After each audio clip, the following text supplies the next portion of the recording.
প্রধানমন্ত্রী তারেক রহমানের সভাপতিত্বে সচিবালয়ে আজ বিকালে মন্ত্রিপরিষদ বিভাগের নতুন মন্ত্রিসভার বৈঠক অনুষ্ঠিত হবে। দুপুর ১টার পর প্রধানমন্ত্রী তারেক রহমান তার মন্ত্রিসভার সদস্যদের সাথে নিয়ে সচিবালয়ে যাবেন। মন্ত্রিপরিষদ বিভাগে এসে প্রধানমন্ত্রী নামাজ পড়বেন এবং মধ্যাহ্নভোজের পর কিছুক্ষণ বিশ্রাম শেষে ৩টায় মন্ত্রিসভার বৈঠক শুরু করবেন। সচিবালয়ের ৫ নম্বর গেট দিয়ে প্রধানমন্ত্রীর গাড়ি ঢুকবে। প্রধানমন্ত্রী সচিবালয়ে আসা উপলক্ষে পুরো সচিবালয় জুড়ে নেওয়া হয়েছে নিশ্ছিদ্র নিরাপত্তা। মন্ত্রী প্রতিমন্ত্রীদের অফিসের সামনে নতুন নামফলক দেওয়া হয়েছে। মন্ত্রণালয়গুলো অপেক্ষা করছে নতুন মন্ত্রীদের বরণ করার জন্য।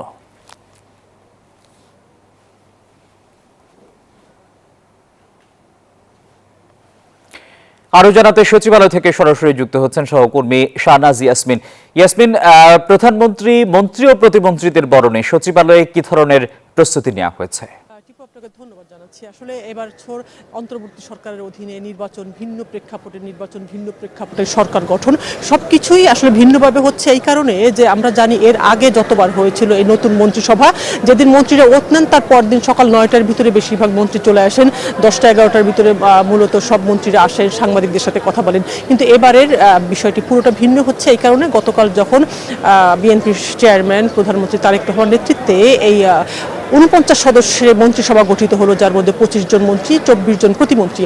এই মন্ত্রিসভাদেরকে নিয়ে আজ সকাল ১০টায় প্রধানমন্ত্রী গিয়েছেন স্মৃতিসৌধে শ্রদ্ধা জানাতে সাফারে, এবং সাফার থেকে ফিরে তিনি এসেছেন জিয়া উদ্যানে। সেখানে সাবেক শহীদ প্রেসিডেন্ট জিয়াউর রহমান এবং সাবেক প্রধানমন্ত্রী খালেদা জিয়ার মাজারে তারা শ্রদ্ধা জানিয়েছেন। এখনো সেখানে তারা আছেন। এবং এদিকে সচিবালয়ে এখনো পর্যন্ত যেহেতু কোনো মন্ত্রীরা ঢুকেননি, কারণ সব মন্ত্রিসভার সদস্যরা প্রধানমন্ত্রীর সাথে রয়েছেন। এবং আমাদের কাছে এখন পর্যন্ত মন্ত্রিপরিষদ বিভাগ থেকে যে তথ্য রয়েছে যে প্রধানমন্ত্রী তারেক রহমান তার মন্ত্রিসভার সব সদস্যদেরকে নিয়েই দুপুর ১টার পরে সচিবালয়ে আসবেন। আমি এখন যে জায়গাটাতে আছি এটা ঠিক পিছনে হলো ৫ নম্বর গেট। এই গেট দিয়ে প্রধানমন্ত্রী তারেক রহমান সচিবালয়ে প্রবেশ করবেন এবং পাশের যে বিল্ডিংটি দেখা যাচ্ছে ২০ তলায়, এটা মন্ত্রিপরিষদ বিভাগ। এখানে লিফটের ২ অর্থাৎ ৩ তলায় প্রধানমন্ত্রীর জন্য কক্ষ রাখা হয়েছে। সেখানে প্রধানমন্ত্রী এসে লাঞ্চ করবেন, নামাজ পড়বেন এবং কিছুক্ষণ বিশ্রাম নিয়ে তিনি ৩টায় মন্ত্রিসভার বৈঠক ডেকেছেন। আজকে শপথ নেওয়ার একদিন পরই আজকে প্রধানমন্ত্রীর সাথে মন্ত্রিসভার বৈঠক হচ্ছে দুপুর ৩টা, এবং মন্ত্রিসভার বৈঠক শেষ করে সচিবদের সাথে প্রধানমন্ত্রী বৈঠক করবেন।